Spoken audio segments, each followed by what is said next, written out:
بسم اللہ الرحمن الرحیم۔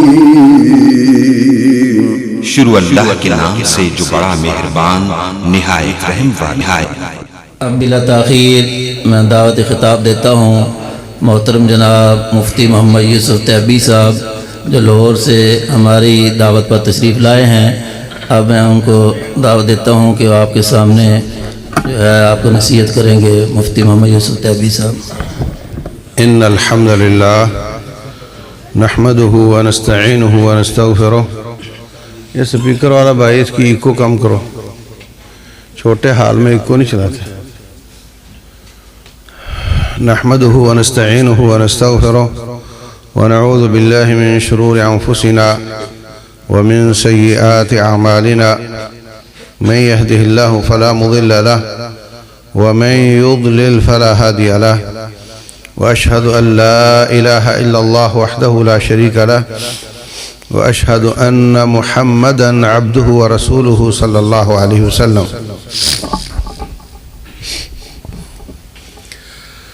أعوذ بالله من الشيطان الرجيم۔ قال الله عز وجل: يرفع الله الذين آمنوا منكم والذين أوتوا العلم درجات والله بما تعملون خبير۔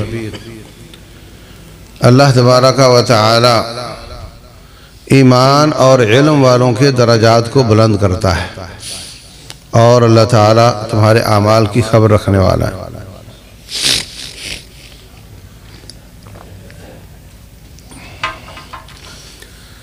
محترم سامعین اور سامعات اور عزیز طلبہ، بہت مبارکباد کے مستحق ہیں آپ لوگ۔ اور حقیقت میں طلبہ کی کوئی عمر نہیں ہوتی۔ عمر بن خطاب رضی اللہ تعالیٰ عنہ کبار علماء صحابہ میں سے ہیں، اور انہوں کو اتنی حرص تھی علم کی کہ اپنے انصاری بھائی سے کہتے ہیں کہ یار کام بڑا خراب ہے، ہم نبی صلی اللہ علیہ وسلم کے زمانے میں زندہ ہیں، اور حق تو یہ ہے کہ ہر وقت ان کے پاس رہے، ان سے کبھی دور نہ ہو،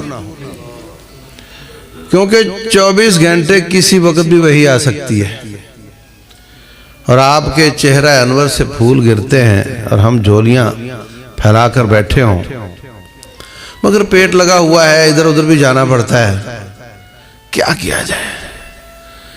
ترتیب یہ لگائی کہ ایک دن میں 24 گھنٹے ہی یا میکسیمم ٹائم آپ کے پاس گزاروں گا، جو آیت اور جو حدیث بیان ہوئی میں یاد کر کے شام کے وقت آپ کو بتا دیا کروں گا۔ اس دن آپ جا کر بچوں کے لیے کمائی کر لینا، اور اگلے دن میں کمائی کر لوں گا اور آپ سارا وقت ادھر گزارنا، تو کوئی حدیث آیت بھی نہیں رہے گی اور پیٹ بھی چلتا رہے گا۔ آپ میں سے کوئی شخص ہاتھ کھڑا کر کے کہے کہ میں دین کے علم کے لیے 15 دن کما لوں گا، 15 دن نہیں کماؤں گا، 2 ٹائم کی بجائے 1 ٹائم کھا لوں گا، اگر میری تنخواہ 50 ہے تو 25 پہ گزارا کر لوں گا، مگر میں دین ضرور سیکھوں گا، ہے کوئی؟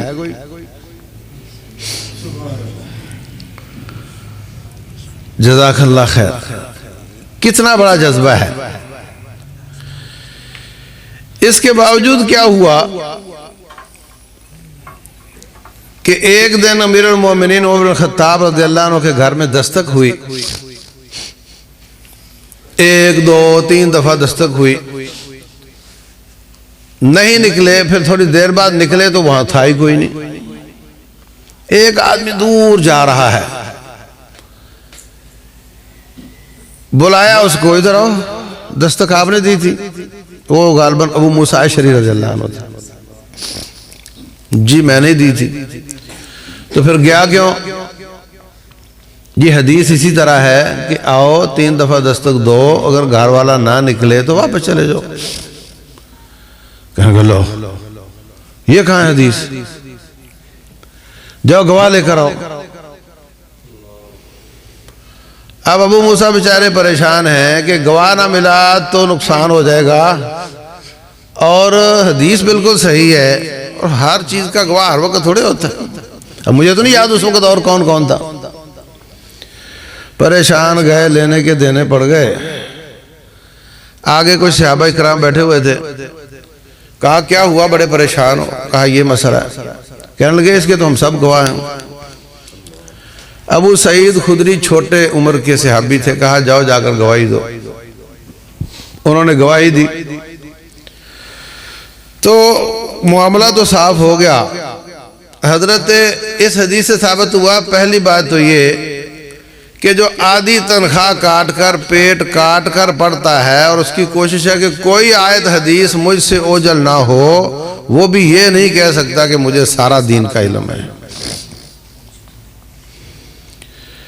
تو اس لیے صحابہ کرام بھی اور بعد کے محدثین بھی، کوئی کسی محدث کے پاس مہینہ رہا، کوئی 2 مہینے رہا، کوئی 6 مہینے رہا، اگر آپ 2 سال رہتے ہیں تو یہ بہت بڑی بات ہے۔ لیکن جو احساس حضرت عمر بن خطاب کو ہے، وہ احساس ہر طالب علم میں ہونا چاہیے کہ میری جو کتابیں رہ گئی ہیں وہ میں نے کسی طریقے سے پوری کرنی ہے۔ اور جیسے جیسے علم بڑھتا جاتا ہے تیسے تیسے یہ احساس بڑھتا جاتا ہے کہ میرے پاس تو ہے ہی کچھ نہیں۔ وہ خالی برتن زیادہ کھڑکتا ہے، بھرا ہوا تھوڑا بولتا ہے۔ دوسری بات اس حدیث سے یہ ثابت ہوئی، کچھ لوگ اس سے یہ نکالنے کی کوشش کرتے ہیں کہ خبر احاد حجت نہیں، اس لیے کہ انہوں نے ایک بندے کی بات نہیں مانی، گواہ طلب کیا۔ حضرت عمر بن خطاب رضی اللہ عنہ تھوڑا دبدبہ رکھتے تھے کہ کوئی بھی بات نبی کے نام لگانے سے پہلے 1000 بار سوچے کہ مجھے عمر نے پوچھ لینا، یعنی مذاق نہ بن جائے جی نبی صلی اللہ علیہ وسلم نے فرمایا اور انہوں نے نہ فرمایا ہو۔ اس لیے وہ دباؤ میں رکھتے تھے۔ یہ معنی نہیں کہ حضرت عمر خبر احاد کو نہیں مانتے تھے۔ اور مزے کی بات یہ ہے کہ حضرت ابو سعید کی گواہی کے باوجود حدیث تو خبر احاد ہی رہی نا، 2 بندوں کی روایت بھی خبر احاد ہی ہوتی ہے۔ تو بجائے اس کے کہ اس حدیث سے یہ پتہ چلے کہ خبر احاد حجت نہیں، اس سے تو یہ پتہ چلتا ہے کہ خبر احاد حجت ہے۔ اللہ اکبر۔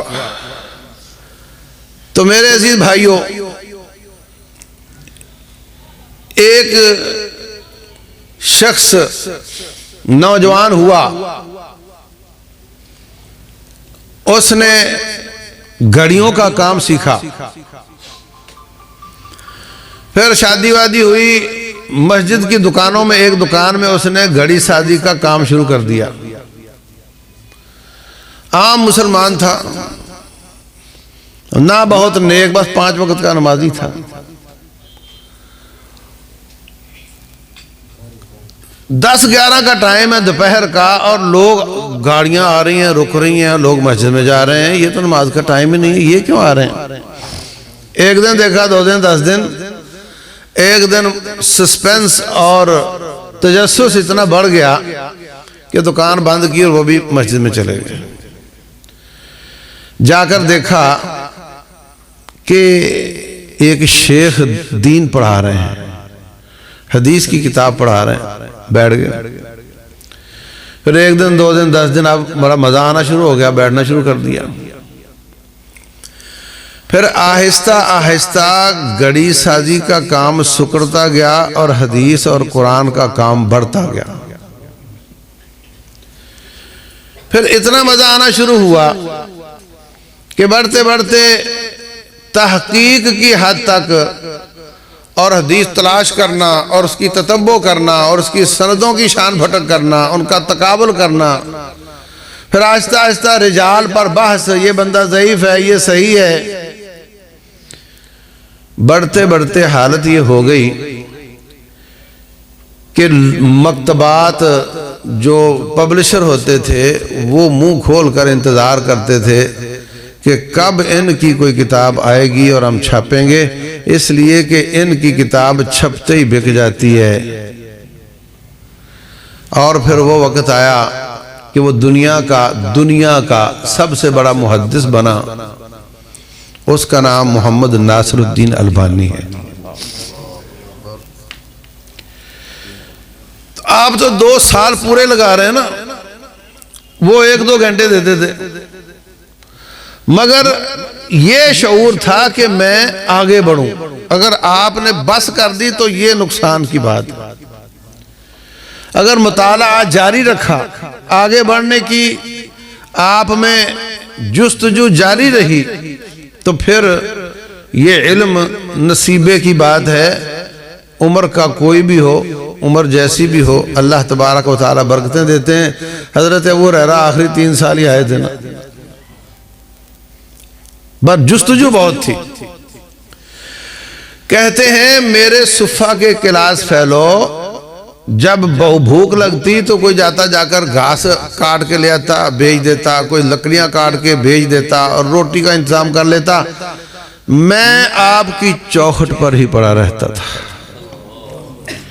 بھوک زیادہ ہوتی تو میں بے ہوش ہو کر گر جاتا تھا، اور تھوڑا اچھا نہیں، لوگ آتے، میرا کوئی پاؤں پر کوئی ہاتھ پر کسی کا پاؤں آ جاتا اور گزر جاتے، اور میں بھوک کی وجہ سے بے ہوش ہوتا، مگر آپ کی چوکھٹ کو نہیں چھوڑتا تھا۔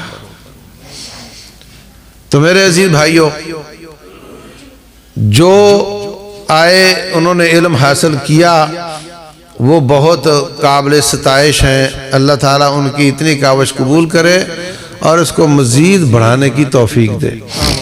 اور جو نہیں آئے ان کے لیے دعوت ہے کہ وہ اس میں شرکت کریں۔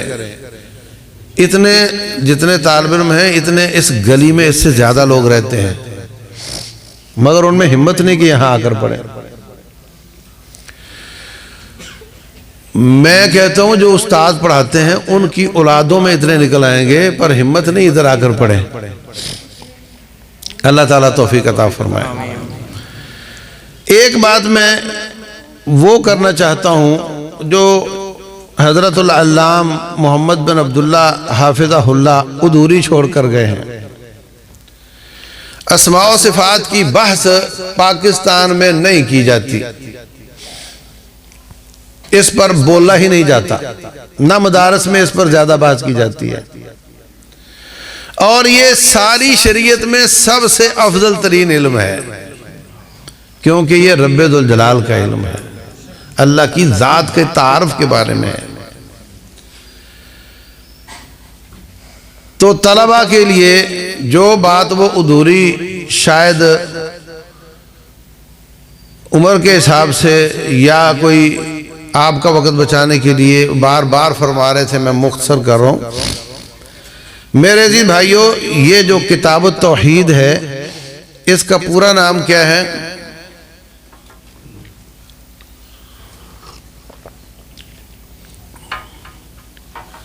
کتاب التوحید والرد علی الجہمیہ۔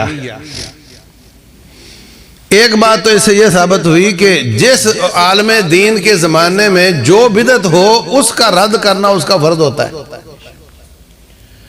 تو امام بخاری رحمہ اللہ فرماتے ہیں کتاب التوحید اور رد ہے جہمیوں پر۔ جہم بن صفوان نام کا ایک آدمی تھا، وہ اللہ تعالیٰ کے اسماء و صفات کا انکار کرتا تھا۔ یہ لوگ کہتے ہیں کہ کثرت اسماء سے کثرت ذوات لازم آتے ہیں، نام زیادہ ہے تو پھر رب بھی زیادہ ہو جاتے ہیں، یہ شرک ہے۔ توحید یہ ہے کہ اللہ کو مانا جائے اور باقی سارے ناموں کا انکار کیا جائے، نعوذ باللہ۔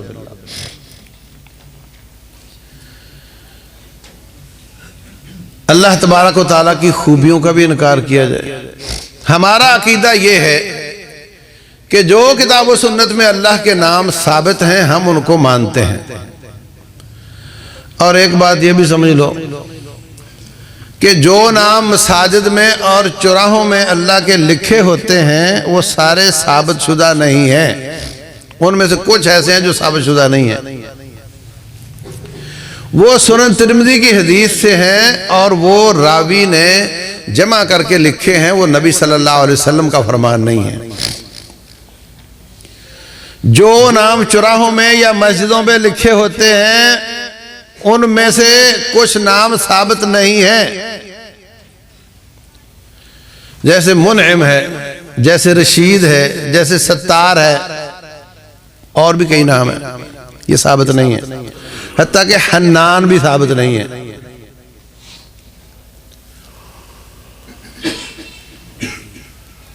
علامہ ابن عثیمین رحمۃ اللہ علیہ نے القواعد المثلیٰ کتاب لکھی ہے فی اسماء اللہ الحسنى، اس میں انہوں نے ثابت شدہ نام ذکر کیے ہیں، چھوٹا سا رسالہ ہے۔ جو ثابت شدہ نام ہیں ان کو ہم مانتے ہیں، ہم ان کے معنی کو بھی مانتے ہیں اور ان کی کیفیت کو اللہ کے سپرد کرتے ہیں۔ کیا کہا میں نے؟ اللہ تعالیٰ کے ثابت شدہ ناموں کو اور ان میں موجود صفات کو مانتے ہیں، ان کا معنی بھی مانتے ہیں اور ان کی کیفیت کو اللہ کے سپرد کرتے ہیں، اور ان کو بندوں کے مشابہ نہیں سمجھتے اور ان کی معنی کو تبدیل نہیں کرتے، معنی کی تعویل نہیں کرتے۔ سمجھ آ گئی؟ یہ ہمارا عقیدہ ہے، یاد کرو اس کو۔ نمبر ایک، ہم اللہ تعالیٰ کی ثابت شدہ ناموں کو اور اس میں جو موجود صفات ہیں ان کو مانتے ہیں، ان کا معنی بھی مانتے ہیں، ان کی کیفیت اللہ کے سپرد کرتے ہیں، ٹھیک ہے؟ ان کو بندوں کی یا مخلوق کے مشابہ نہیں مانتے اور ان کے معنی کو تبدیل نہیں کرتے۔ اگر میں کہوں کہ ہم تعطیل اور تشبیہ اور تمثیل کے خلاف ہیں تو یہ کچھ سمجھیں گے، باقیوں کو سمجھ نہیں آئے گی، اس لیے میں نے سادہ لفظوں میں آپ کو سمجھا دیا۔ اللہ تبارک و تعالی سمیع اور بصیر ہے، ہم سمیع میں سماعت ہے، بصیر میں بصارت ہے، ہم مانتے ہیں۔ رحمان میں رحمت ہے، اللہ تعالیٰ فرماتے ہیں وَرَبُّكَ الْغَنِيُّ ذُو الرَّحْمَةِ، تیرا رب غنی ہے اور رحمت والا ہے۔ اللہ کہہ سکتا تھا رَبُّكَ الْغَنِيُّ الرَّحِيمُ، اللہ نے نکال کے صفت بیان کی ہے کہ اسماء کے اندر صفتیں بھی ہیں، اور یہ باب اتنا عظیم ہے کہ یہ خالق کے بارے میں ہے۔ یہ نماز روزوں سب سے افضل باب ہے کیونکہ خالق کے تعارف کے بارے میں ہے۔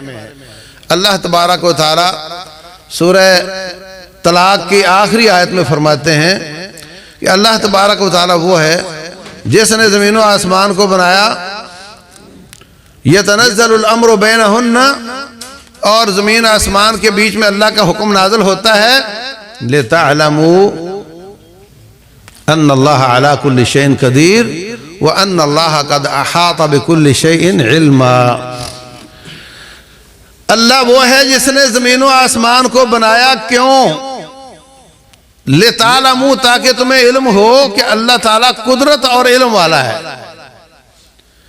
میں نے ساری کائنات کو اس لیے بنایا ہے کہ تم اللہ تعالیٰ کی قدرت اور علم کو جان سکو۔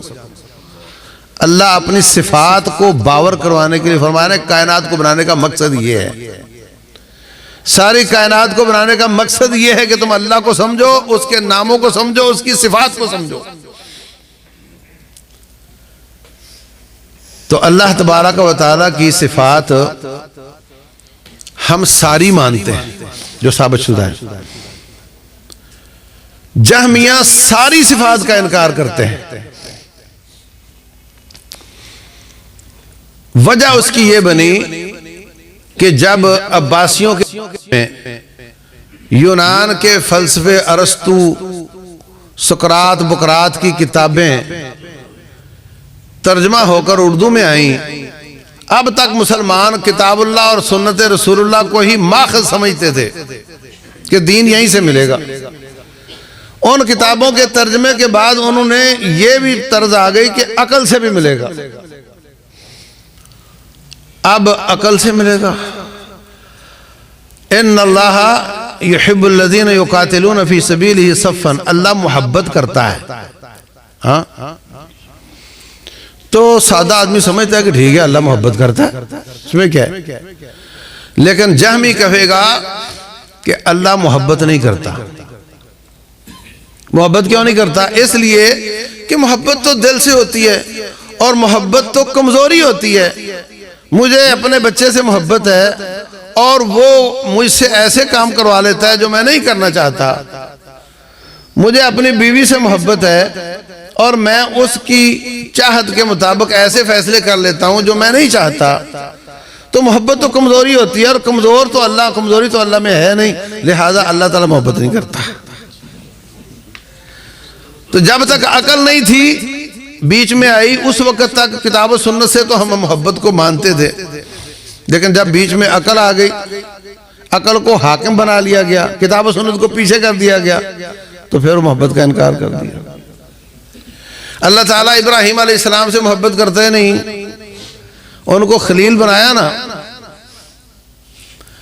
اللہ تعالیٰ نے موسیٰ علیہ السلام سے بات کی، فلما جاء موسیٰ لمیقاتنا فکلمہ ربہ، وہ کہتے ہیں نہیں نہ رب کلام کرتا ہے. اس لیے کہ اللہ تو خالق ہے اور کلام تو نت نئی ہوتی ہے، تو نئی چیز تو مخلوق ہوتی ہے. یہ جو شیخ فرما رہے تھے کہ قرآن مخلوق نہیں ہے، یہ کیوں عقیدے گندے پیدا ہوئے؟ جب انہوں نے کتاب و سنت کی بجائے عقل کو حاکم بنا لیا. تو ایک خالد قصری نام کا گورنر تھا بصرے کا، یہ جام بن صفوان کا ایک شاگرد تھا جعد بن درہم. وہ کہتا تھا، وہ اللہ تعالیٰ کی صفات کا انکار کرتا تھا. یہ چھوٹا سا مسئلہ نہیں ہے، یہ ایک زمانہ تھا پورے عالم اسلام کا سب سے بڑا مسئلہ یہ تھا. امام احمد بن حنبل کو کوڑے مارے جا رہے تھے، 3 خلیفے کوڑے مار مار کر تبھی موت مر گئے کہ امام صاحب یہ کہتے ہیں کہ قرآن رب کی مخلوق ہے. وہ کہتے تھے نہیں یہ اللہ کی کلام اور اللہ کی صفت ہے. چھوٹا سا مسئلہ نہیں ہے یہ. اگر مخلوق مانے تو اس کا مطلب مخلوق وہ ہوتی ہے جو پہلے نہ ہو اور ہو جائے. مخلوق وہ ہوتی ہے جو ہو کر پھر نہ ہو. ہم کبھی نہیں تھے اور ہو گئے، ایک وقت آئے گا ہم نہیں ہوں گے. تو کیا ایسا وقت آیا کہ اللہ نعوذ باللہ بات نہ کر سکتا ہو؟ کیا ایسا وقت آئے گا کہ رب کی کلام ختم ہو جائے گی؟ تو وہ مخلوق کہتے تھے. امام صاحب فرماتے تھے یہ اللہ کی صفت ہے، اللہ کی خوبی ہے، یہ مخلوق نہیں ہے. اور یہ عالم اسلام کا سب سے بڑا مسئلہ تھا اس وقت.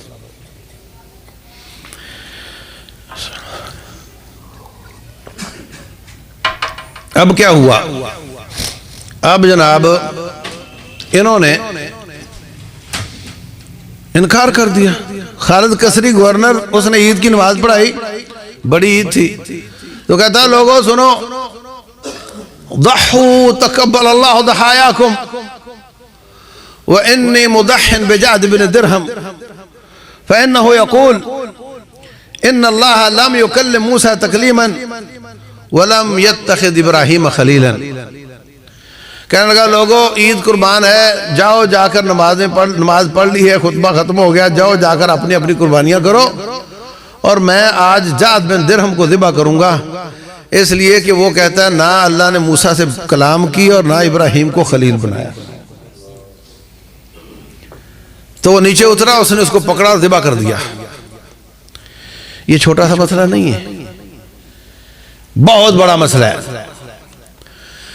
ان ظالموں نے ساری صفات کا انکار کر دیا. اس کے بعد ایک بندہ آیا، وہ بھی ان میں سے تھا، وہ بھی جہمی تھا. وہ عقل کو حاکم بنایا نا، تو سوچ سوچ کر کہتا ہے یار بات تو ٹھیک ہے کہ اللہ تعالیٰ کی صفتیں نہیں ہونی چاہیے، لیکن وہ پھر خالق کیسے کائنات کو بنائے گا اور کیسے چلائے گا جس کے پاس خوبی کوئی نہ ہو، جو کاری کچھ نہیں سکتا، نہ دیکھ سکتا ہے، نہ سن سکتا ہے، نہ پکڑ سکتا ہے، تو وہ کائنات کیسے بنائے گا اور کیسے چلائے گا؟ اس لیے ایسے کرو کہ یار کچھ تو ماننی پڑیں گی. یار زیادتی کی بات ہے، اس طرح تھوڑے ہوتا ہے، کوئی تو خوبیاں ماننی پڑیں گی. سمجھ آ رہی؟ اس نے کہا کہ پھر ایسے کرو کہ 7 خوبیاں مان لو. کتنی؟ آپ لوگوں کے علاوہ اس وقت ان کو اللہ کا شکر ہے اپنا عقیدہ نہیں آتا، ورنہ سارے کے سارے 7 والے ہیں. سمجھ آگئی؟ وعلیکم السلام. اے طالب علموں، 7 خوبیاں اس نے کہا مان لو. تو 7 خوبیاں وہ کون سی ہیں یہ آپ کو بتا دوں گا تو آپ کو بھول جائیں گی، لیکن میں نے ایک اس کی مثال خود بنائی ہوئی ہے، وہ آپ کو یاد رہے تو پھر خوبیاں ساری یاد رہیں گی ساری زندگی. مثال کے طور پر میں ادھر لیٹا ہوا تھا، گلی میں شور ہوا، میں اٹھ کر گیا اور گلی میں دیکھا تو بچے آپس میں جھگڑ رہے تھے. میں نے ان کو ڈانٹا، اوے بچوں بھاگ جاؤ یہاں سے. اتنا کام کرنے میں 7 صفات چاہیے. وہ کہتے ہیں جی ہم اللہ کی اتنی مانتے ہیں بس. میں زندہ تھا تو سنا تو پہلی صفت ہوگی حیات. سن لیا میں نے، ابھی سنوں گا انشاءاللہ. میں زندہ تھا تو میں نے سنا تو پہلی کیا ہوئی؟ حیات. تو میں نے سنا، دوسری کیا ہوئی؟ سماعت. تو میں نے سوچا جاتا ہوں دیکھتا ہوں باہر کیا ہے. ارادہ، میں نے ارادہ کیا. کتنی ہو گئی؟ میں نے ارادہ، میں نے قوت تھی تو اٹھا، تو قوت ٹھیک ہے. کتنی ہو گئی؟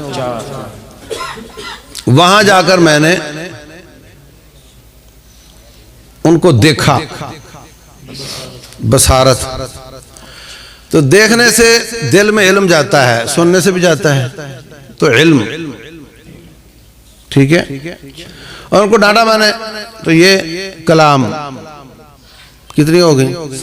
کون بتائے گا؟ ایک ایک ایک ایک. ہاں اگلا. ہاں آگے،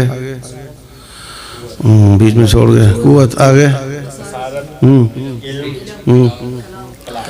اچھا کلام وہ نا ہماری طرح نہیں مانتے کہ اللہ جب چاہے بات کر سکتا ہے اور اس کی بات کے حروف ہوتے ہیں اور سنے جا سکتے ہیں. ہمارا عقیدہ یہ ہے اللہ جب چاہے بات کر سکتا ہے. اللہ نے فرمایا یا آدم اسکن انت وزوجک الجنہ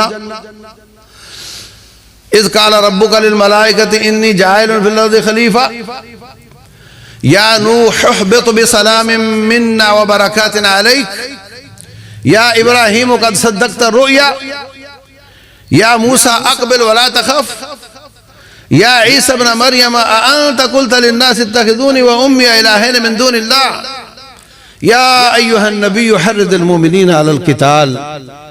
اللہ ہر زمانے میں بات کرتا رہا ہے اور اللہ قیامت والے دن بھی باتیں کرے گا اور اب بھی کرتا ہے. جب بھی فیصلہ کرنا ہوتا ہے حتی اذا فزع عن قلوبہم قالوا ماذا قال ربکم قالوا الحق وهو العلی الکریم وهو العلی قدیر نہیں کبیر. تو اللہ ہر وقت کل یوم ہوا فی شان، جب چاہے بات کرتا ہے اور اس کی بات سنی جاتی ہے اور اس کے حروف ہوتے ہیں. تو یہ جو ماننے والے ہیں یہ کلام کو کلام نفسی مانتے ہیں، نہ اس کے حروف ہیں نہ سنی جا سکتی ہے اور نہ جب چاہے وہ بات کر سکتا ہے. وہ ایسے سمجھو کہ میری تقریر آپ کے موبائل میں ہو اور پلے نہ ہوتی ہو، فائل کرپٹ ہو گئی ہو. وہ کہتے ہیں جی یہ ہے کلام نفسی، نہ وہ پلے ہوتی ہے نہ اس کو سنا جا سکتا ہے. گویا کہ ایک طرح سے انکار ہی ہے. اچھا اس کا نام تھا ابو الحسن اشعری رحمہ اللہ. رحمہ اللہ اس لیے کہہ رہا ہوں کہ وہ بعد میں عقیدہ سلف پر آگے تھے. کیا کہا کہ کم از کم 7 ایک رب کی مان لو یار، باقی ان 7 سوراخوں سے ہی گزارو. آپ پڑھو جلالین پڑھو تو آپ کو جہاں بھی اللہ تعالیٰ کی محبت کی صفات ملے گی نا وہ کہیں گے یرید بہم الثواب، ثواب کا ارادہ، کیونکہ ارادہ تو ان 7 میں سے ہے نا. تبارک الذی بیدہ الملک، بابرکت ہے وہ ذات جس کے ہاتھ نہیں کہے گا، وہ کہے گا قبضہ قدرت، اس لیے کہ قدرت ان 7 میں سے ہے. انکار کرے گا، تعویل کرے گا، معنی بدلے گا. تو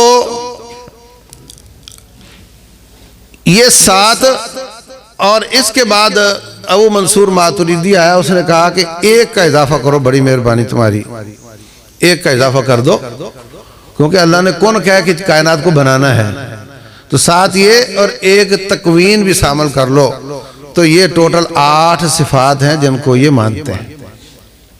اور پاک و ہند، افغانستان، بنگلہ دیش میں یا اشعری ہیں یا ماتریدی ہیں، اور ان کا یہ عقیدہ ہے۔ اور تعجب کی بات یہ ہے، ایک دن میں نے نوائے وقت پڑھی، اس پہ نور بصیرت کا کالم آتا ہے، اس میں لکھا ہوا تھا کہ ہم 7 صفات کو مانتے ہیں اور باقی سب کی تعویلیں کرتے ہیں۔ آپ کہو نا کتابوں کی بات ہے، پرانی بات ہے، یہ اپ ٹو ڈیٹ بات ہے۔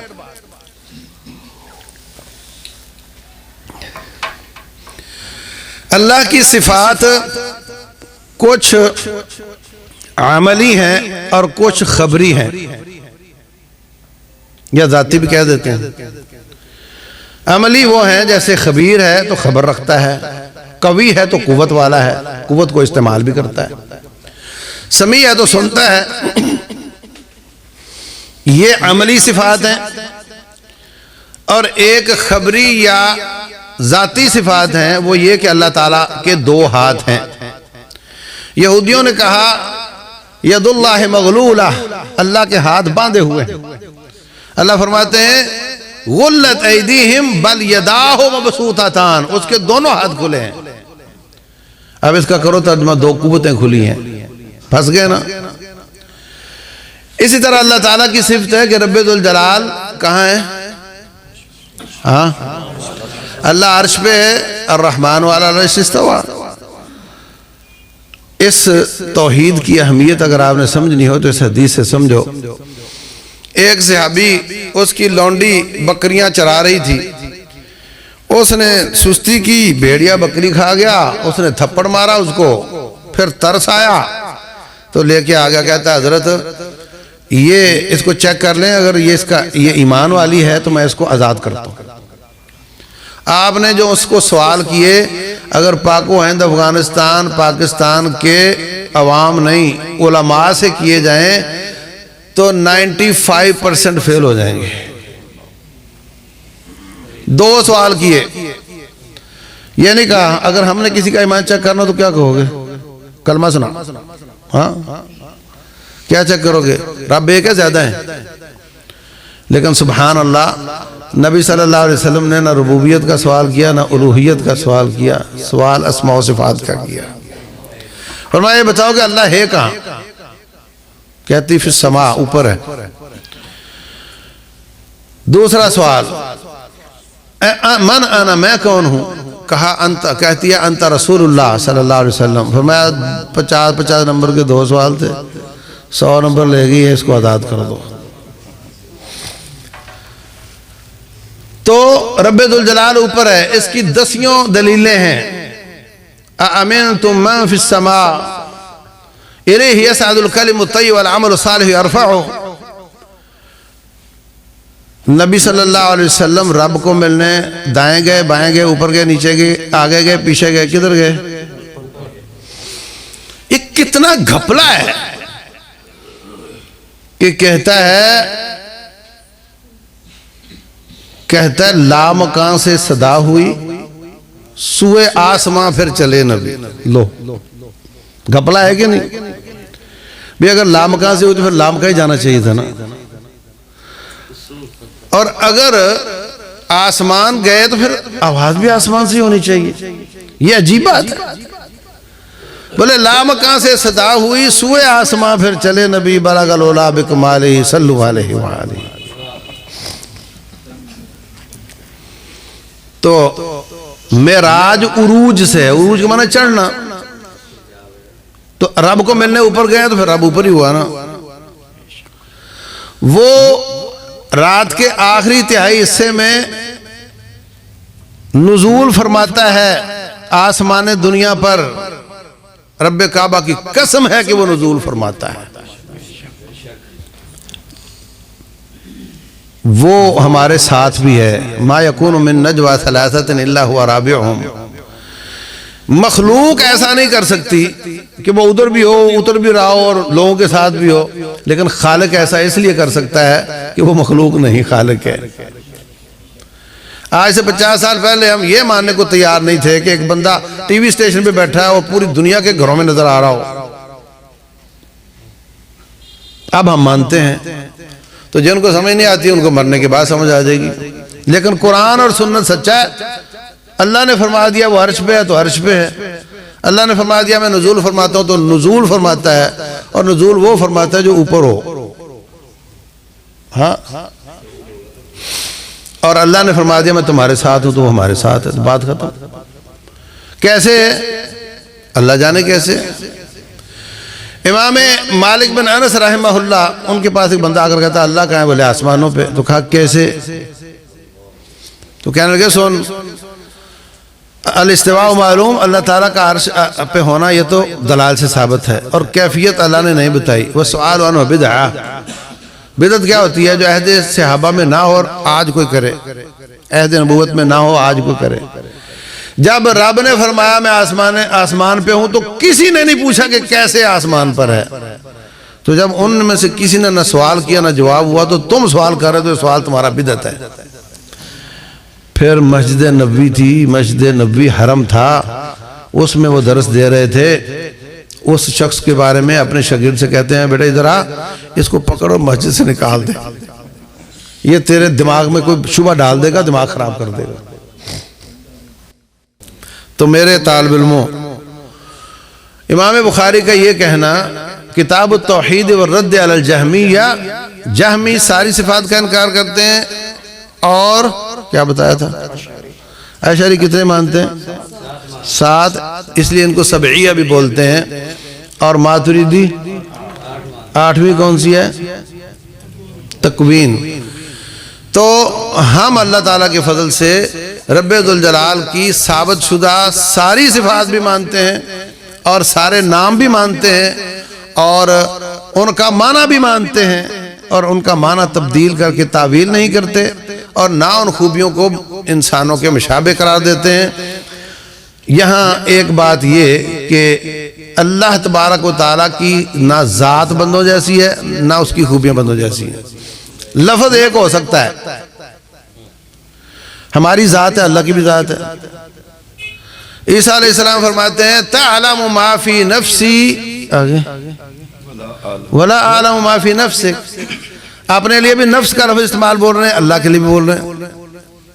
لفظ ایک ہے مگر ذات ایک نہیں۔ اللہ فرماتے ہیں حریص علیکم بالمؤمنین، نبی مخلوق ہیں اور وہ رؤوف اور رحیم ہیں، اور رب ذوالجلال بھی، مگر رب کی رحمت اس کے لائق، نبی کی رحمت نبی کے لائق، ہماری رحمت ہمارے لائق۔ بعض کہتے ہیں الف لام لگ جائے نا تو وہ رب کی صفت بنتی ہے، الف لام نہ ہو تو پھر اس کی بنتی ہے، یہ بھی قاعدہ کوئی نہیں۔ اللہ تبارک و تعالیٰ نے سورہ یوسف میں متعدد بار بادشاہ مصر کو العزیز کہا ہے۔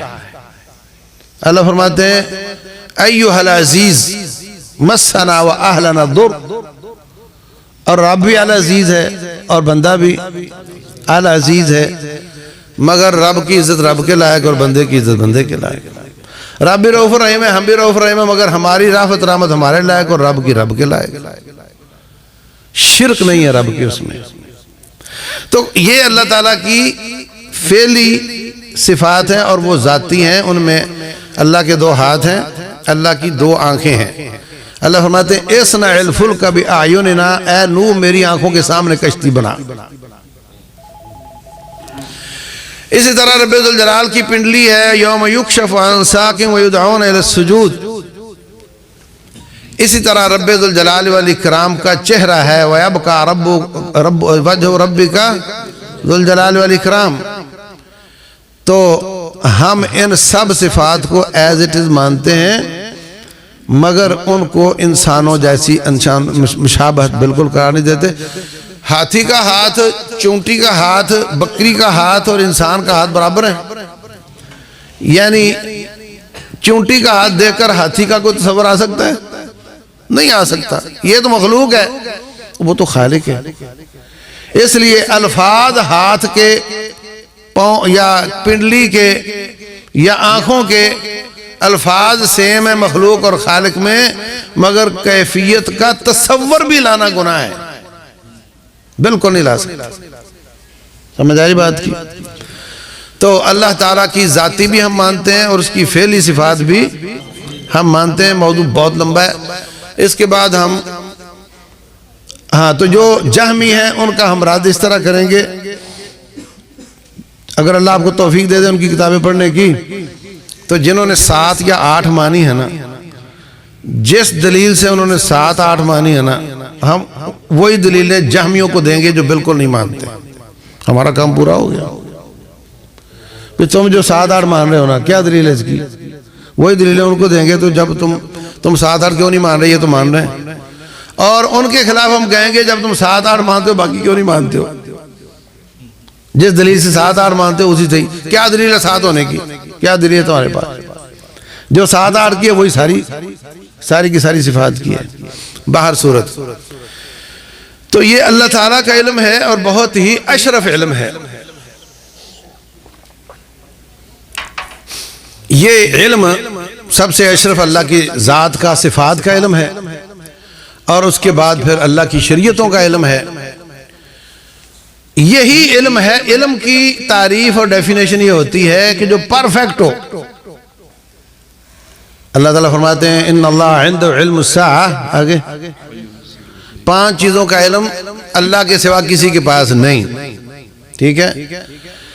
یہ الٹرا ساؤنڈ والے کہتے ہیں ہمیں پتہ چل جاتا ہے، اور جو بتاتے ہیں وہ سچ بھی نکلتا ہے۔ قرآن کہتا ہے کسی کے پاس نہیں ہے، تو پھر کیا جواب ہے اس کا؟ علم ہوتا ہی وہ جو کامل ہو، جو کبھی بھی چوک جائے وہ گمان ہوتا ہے، جو کبھی بھی غلط ثابت ہو جائے وہ گمان ہوتا ہے، وہ علم نہیں ہوتا۔ اس لیے اللہ کی بات سچی ہے۔ تو علم وہ جو پرفیکٹ ہے، اور پرفیکٹ وہ ہو سکتا ہے جو اللہ اس کے رسول نے بیان کیا ہو۔ باقی جتنے بھی یہ فزکس، کیمسٹری، بایو، فلاں فلاں فلاں، یہ سارے کے سارے یقین نہیں ہیں، یہ گمان ہے، یہ تجربات ہے، اور تجربات بدل جاتے ہیں۔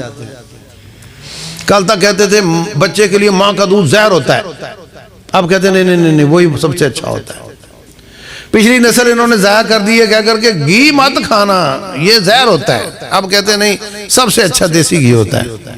تو تجربات ان کے بدلتے رہتے ہیں، لیکن قرآن اور سنت نہیں بدلتی، یہ نہیں بدلتی۔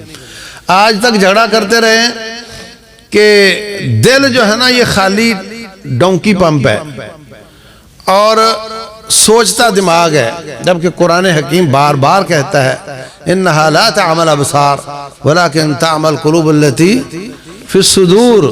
یہ اب ماننے لگ گئے ہیں کہ ایک نیورون 4000 نیورون ہوتے ہیں دل میں، جو دماغ میں مواد ہے وہی دل میں بھی ہوتا ہے، یہ سوچتا ہے۔ تو باہر صورت یہ آج نہیں تو کل مانیں گے پرفیکٹ رب کا علم ہے۔ ان کے تجربات یہ ہم سے پیچھے ہیں، ہم ان سے آگے ہیں۔ اگر ساری زمین کو لیبارٹری بنا دیا جائے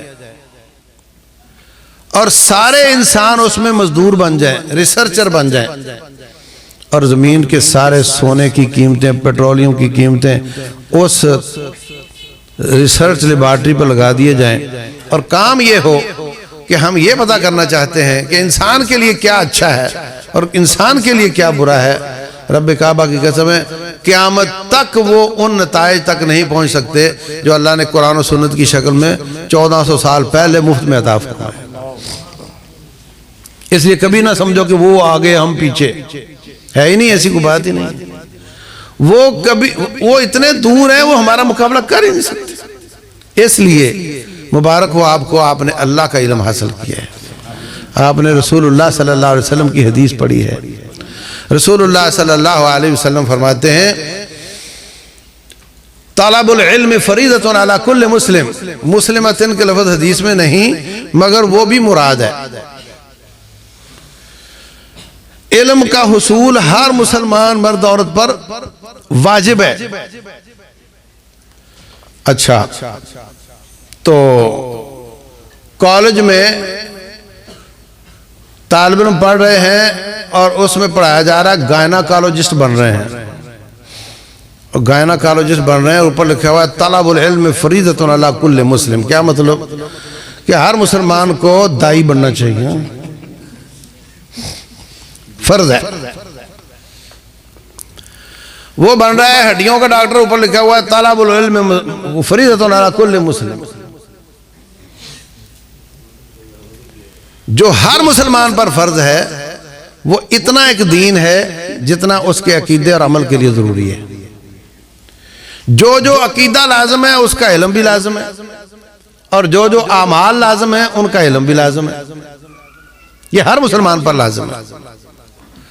اور ہم ایک کورس لانچ کر چکے ہیں انٹرنیٹ کے ذریعے، ہفتے میں 4 دن، فجر کے بعد صرف پون گھنٹہ گھر بیٹھے پڑھ سکتے ہیں۔ اس میں ہم اتنا علم سکھا رہے ہیں جتنا ہر مسلمان پہ لازم ہے۔ ان کے ذریعے آپ کو لنک مل سکتا ہے۔ تو عالم بننا، مفتی بننا، قاضی بننا، یہ علم ہر مسلمان پر فرض نہیں ہے۔ مگر جس طرح یہ کہا جاتا ہے جی اتنے علاقے کے لیے اتنے ڈاکٹر ہونے ضروری ہیں، تو اتنے علماء معاشرے میں ہونا ضروری ہیں جتنے جو لوگوں کی علم کی پیاس بجھا سکے۔ تو اس کے لیے میں دعوت دیتا ہوں سارے وہ لوگ جو باپ ہیں، جو مامے ہیں، جو چاچے ہیں، جو دادے ہیں، جو نانے ہیں، کہ وہ اپنی اولادوں سے ایک ایک بچے کا ذہن بنا کر وہ اللہ تعالیٰ کے فضل سے اپنے قریب کسی مدرسے میں داخل ضرور کرو۔ اپنی اگلی نسل کے دین کی حفاظت کے لیے پاکستان کے کتنے علماء کا خاندان ہوتے تھے، یہ روپڑی خاندان ہے، یہ لکھوی خاندان ہے، یہ گوندلوی خاندان ہے، غزنوی خاندان ہے۔ آہستہ آہستہ اب جو موجود علماء ہیں ان میں یہ نام بہت کم رہ گئے۔ اور افسوس یہ ہے کہ جو دین کا علم پڑھتا ہے وہ بھی اپنی اولاد کو ادھر لانے کو ضروری نہیں سمجھتا۔ جتنے علماء آپ کی نظر میں ہیں ان کی اولادوں پہ غور کر کے دیکھ لو، نتیجہ بہت غلط ہے۔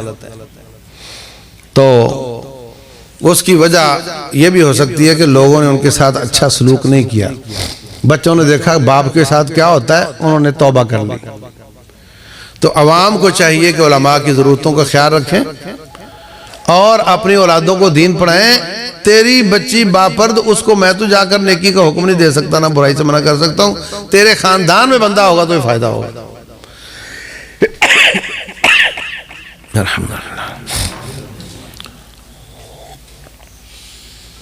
رسول اللہ صلی اللہ علیہ وسلم فرماتے ہیں طالب علم دین سیکھنے سکھانے والے کے لیے کائنات کی ہر چیز دعائیں کرتی ہے، یہاں تک کہ بلوں میں چونٹیاں اور کیڑے مکوڑے بھی دعائیں کرتے ہیں، اور سمندروں میں مچھلیاں بھی دعائیں کرتی ہیں۔ اور یہ کوئی مشکل کام نہیں، آپ کہو نہیں میری تو عمر گزر گئی ہے، آپ اب بھی پڑھنا شروع کر سکتے ہیں اور یہ فضیلتیں حاصل کر سکتے ہیں۔ رسول اللہ صلی اللہ علیہ وسلم فرماتے ہیں من سالک طریقا یلتمس فیہ علما، جو کسی راستے پہ چلا اور اس میں وہ علم کی تلاش کر رہا ہے، سہل اللہ لہ بہ طریقا الی الجنہ، اللہ اس کے بدلے اس کے لیے جنت کا راستہ آسان کر دیتا ہے۔ کیا کہا؟ جو علم کا راستہ اختیار کرے اس کے لیے جنت کا راستہ آسان ہو جاتا ہے۔ پھر کہو جو علم کے راستے پر چلے اس کے لیے جنت کا راستہ آسان ہو جاتا ہے۔ دوسری حدیث ملاؤ اس کے ساتھ، یہ جو حنان ہے یہ ثابت نہیں ہے، آپ تلاش کر لو، میں نے تلاش کیا ہے اس کو، نہیں ہے ثابت، منان ثابت ہے۔ دوسری حدیث اس کے ساتھ ملاؤ، رسول اللہ صلی اللہ علیہ وسلم فرماتے ہیں درود کی چھل نہیں آتی۔ فرمایا کہ جب بچہ ابھی 4 ماہ کا ہوتا ہے تو یبعث الیہ ملک بکتب رزقہ وعملہ واجلہ وشقی ام سعید، اس کے بارے میں لکھ دیا جاتا ہے کہ کیا کام کرے گا، کیا رزق پائے گا، کیا کھائے گا، اور کب مرے گا، اور جنت میں جائے گا جہنم میں جائے گا۔ ساتھی پوچھنے لگے کہ حضرت جب پہلے ہی فیصلہ ہو چکا ہے تو پھر ہم نیکی کیوں کریں؟ تو رسول اللہ صلی اللہ علیہ وسلم فرماتے ہیں اعملوا فکل میسر لما خلق لہ، نیکیاں کرو، جو جس مقام کے لیے پیدا ہوا ہے وہ راستہ اس کے لیے آسان ہو جائے گا، وہ راستہ اس کے لیے آسان ہو جائے گا۔ جو جنت کے لیے پیدا ہوا اس کے لیے جنت کا راستہ آسان ہو جائے گا، جو جہنم کے لیے پیدا ہوا اس کے لیے جہنم کا راستہ آسان ہو جائے گا۔ اور جو پچھلی حدیث تھی وہ کیا تھی کہ جو علم کے راستے پہ چلتا ہے اس کے لیے جنت کا راستہ آسان ہو جاتا ہے۔ اب ان دونوں کو ملاؤ کہ جو علم کے راستے پہ چلتا ہے انشاءاللہ وہ جنتی ہے۔ تو اس لیے میرے عزیز بھائیوں، ایک شخص آپ میں سے جو نیک آدمی ہے وہ صبح اٹھتا ہے، اٹھ کر نماز پڑھتا ہے، ذکر اذکار کرتا ہے، پھر تھوڑی واک کرتا ہے، پھر روٹی کھاتا ہے، پھر کام پہ چلا جاتا ہے، اس کے بعد پھر ظہر ہوتی ہے، پھر وہ نماز پڑھتا ہے، پھر ذکر اذکار کرتا ہے، اس کے بعد پھر کام پہ چلا جاتا ہے۔ ایسے ہی ہے۔ اور جو دین کا طالب علم ہے، جو آپ کے یہ استاد ہیں، یہ کیا کرتے ہیں؟ صبح اٹھتے ہیں اور نماز پڑھتے ہیں، ذکر کرتے ہیں، کھانا کھاتے ہیں، پھر قرآن پڑھتے ہیں، پھر زور تک حدیث پڑھتے ہیں، پھر یہ نماز پڑھتے ہیں، پھر حدیث پڑھتے ہیں، پھر قرآن پڑھتے ہیں۔ جس کی جو بھی قرآن و سنت کو پڑھنا ہو اس کا مقابلہ کو دنیا میں کر سکتا ہے؟ جس کی جو بھی قرآن و سنت کو پڑھنا ہے۔ یہ بہت عظیم بات ہے، یہ بہت عظیم بات ہے کہ آپ ہر رمضان میں 29 یا 30 روزے لے کر اللہ تعالیٰ کے پاس جاؤ گے، اور یہ دین کا داعی یہ نہ جانے کتنے لوگوں کو نصیحت کرتا ہے، کتنے ان کی بات پہ روزے رکھنے لگ جاتے ہیں، یہ ان سب کے روزے لے کر اللہ کے دربار میں جائے گا۔ اس لیے یہ میدان بہت عظیم ہے، یہ انبیاء کا راستہ ہے۔ جو نبیوں کے قدموں کے نشان پہ چلتا ہے اس کا مقام بھی وہی ہوگا جو نبی صلی اللہ علیہ وسلم کا پڑوس ملے گا انشاءاللہ۔ یہ نبیوں کی وراثت لیتے ہیں، کتنی بڑی بات ہے۔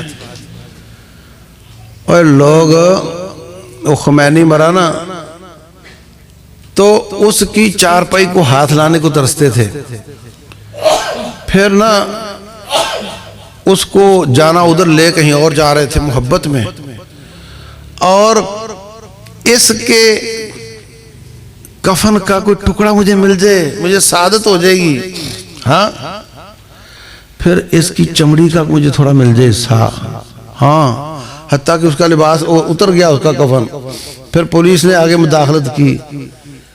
کیا ہے بھائی یہ؟ آپ کو نبی کی وراثت مل رہی ہے صلی اللہ علیہ وسلم، کیا اوقات ہے ان ظالموں کی؟ آپ کو نبی صلی اللہ علیہ وسلم کی وراثت مل رہی ہے، اس سے زیادہ سعادت کیا ہو سکتی ہے؟ تو اپنی قسمت پر ناز کریں اور کبھی بھی احساس کمتری کو قریب نہ آنے دیں، اور یاد رکھو قرآن و سنت باعث برکت ہے یا نحوست ہے؟ برکت ہے نا۔ تو پھر یہ تصور کیوں آتا ہے آپ کے دل میں کہ یار دین پڑھ لیا تو میں غریب رہ گیا، میں کوئی تاجر ہوتا تو میں کما لیتا؟ بھائی جو دین نہیں پڑھتے ان میں غریب نہیں ہے، مطلب قرآن و سنت نے تمہیں غریب کر دیا ہے، یہ باعث برکت ہے۔ تو پھر خوش ہو جاؤ، پیدا ہونے سے پہلے جو لکھوایا تھا نا وہ ملنا ہی ملنا ہے۔ کئی طالب علم صفوں پہ بیٹھ کر پڑھتے رہے، آج ارب پتی ہیں، آپ کو ان کا پتہ ہے، جو لکھوا کے لائے تھے ان کو مل گیا۔ رب کا دین رکاوٹ بنتا نہیں، اس لیے کبھی بھی احساس کمتری کا شکار نہ ہو، اپنی قسمت پر ناز کرو اور اس علم کو زیادہ کرنے کی کوشش کرو۔ رب ذوالجلال والاکرام جو عرض کیا سمجھنے عمل کرنے کی توفیق دے۔ واللہ تعالی اعلم، وصلی اللہ وسلم وبارک علی نبینا محمد۔